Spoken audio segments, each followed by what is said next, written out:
Дараагийн мэдээг танилцуулъя. Америкийн нэгдсэн улсын засгийн газрын үйл ажиллагаа төр хугацаанд зогссон байсан. За үүнээс болоод статистикийн мэдээллүүд гарах боломжгүй байсан болвол засгийн газрын үйл ажиллагаа сэргэж дахин хэвийн байдлаар ажиллах болсонтой холбогдуулан шинэ статистикууд гарч ирж байгаа юм байна. За 9-р сард Америкийн нэгдсэн улсын ажил эрхлэлт нэмэгдсэн боловч ажилгүйдлийн түвшин бас өссөн ийм сонирхолтой үзүүлэлт гарсан юм байна. Америкийн хөдөлмөрийн яамны мэдээлж байгаагаар 9-р сард ажлын байрны өсөлт нь зах зээлийн хүлээлтээс давсан байна гэсэн хэдий ч ажилгүйдлийн түвшин 4.4% хүрсэн гэж мэдээлэл өгсөн. За энэхүү мэдээллийг пүр гарагт нийтэлсэн бөгөөд энэ төлөвснөөс сар хагасын дараа тухайн статистикийн мэдээллийг гаргаж байгаа хэрэг болж байна. За энэ нь Америкийн нэгдсэн улсын түүхэн дэх хамгийн удаан хугацаанд үргэлжилсэн засгийн газрын үйл ажиллагаа төр зогсонтой холбоотойгоор энэхүү статистикийн мэдээлэл оройтож гарч байгаа нэг тохиолдол болж байна. За тоон үзүүлэлтээс гарахад хөдөө аж ахуйн бус салбарын ажилчдын тоо 8 дугаар сараас 119 мянгаар нэмэгдсэн байна. За энэ нь бол 50 мянга орчим байна гэсэн хүлээлтээс хамаагүй давсан өндөр үзүүлэлт болж байна. За энэхүү удаа үзүүлэлттэй холбоотой яагаад ажлын байр нь өсөд байгаа мөртлөө ажилгүйд л бас дагаад өссөн бэ гэсэн энэхүү сонирхолтой статистикийн талаар тайлбар өгсөн байна.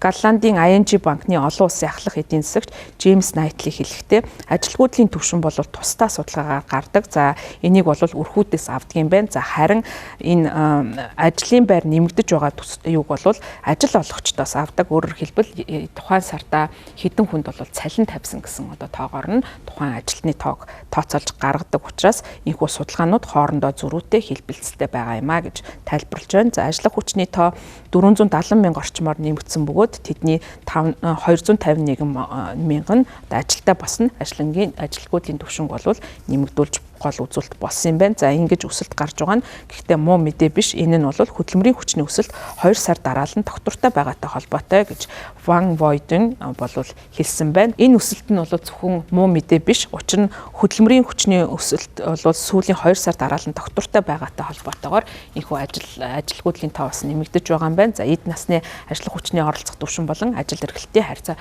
доктортой хувиар байгаа нь бол эдийн засагт сайшаалтай үзүүлэлтийг бий болгож байгаа.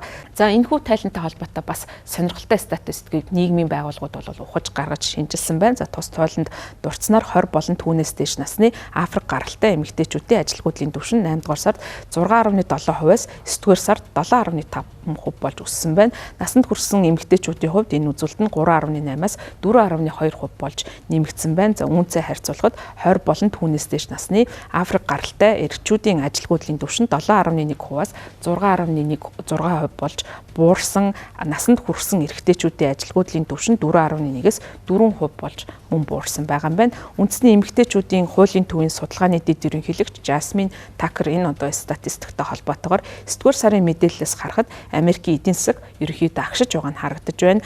Өнгөт арьстай Африк гаралтай эмэгтэйчүүдийн ажилгүйд нэмэгцээр байгаа нь бол үүнийг харуулж байгаа маа гэж тайлбарлсан байна. Засгийн газрын үйл ажиллагаа зогссонтой холбоотойгоор статистикийн мэдээлэлд бол энэхүү сүүдэр нь туссан. За тус яам 10 дугаар сард бол гарах тайлангаа цуцсан, 11-р сарын тайлангаа 12-р сарын 16 хүртэл хойшлуулахад хүрээд байгаа юм байна. За энэ нь бол мэдээж хэрэг Америкийн нэгдсэн улсын холбооны нөөцийн сангийн бодлого боловсруулагчдад дараагийн хурлаа ихт нь одоо статистик мэдээлэл дутагдах ийм нөхцөлийг бүрдүүлж байгаа. За Америкийн холбооны нөөцийн сангийн бодлого боловсруулагчид 7 хоногийн дараа болох үйл явдалтай холбогдуулан бас анхааралтай тухайн нөхцөл байдлыг ажиллаж байгаа юм байна. Холбооны нөөцийн сан 5 гарагт 10 дугаар сарынхаа хурлын тэмдэглэлийг нийтэлсэн. За энэ үеэр бодлого боловсруулагчид үгийнхаа хэмжээг 0.25%-аар бууруулахаар шийдсэн гэдгийг мэдгдсэн. Тэмдэглэлээс гарахад хурлын олон оролцогчид жилийн үлдсэн хугацаанд зорилтод хүрээг өөрчлөхгүй байх нь зүйтэй гэж үзсэн байна. Гэсэн хэдий ч хэд хэдэн хүн 10 дугаар сарын хурлаар хүүг дахин бууруулах нь зүйтэй гэж үзсэн.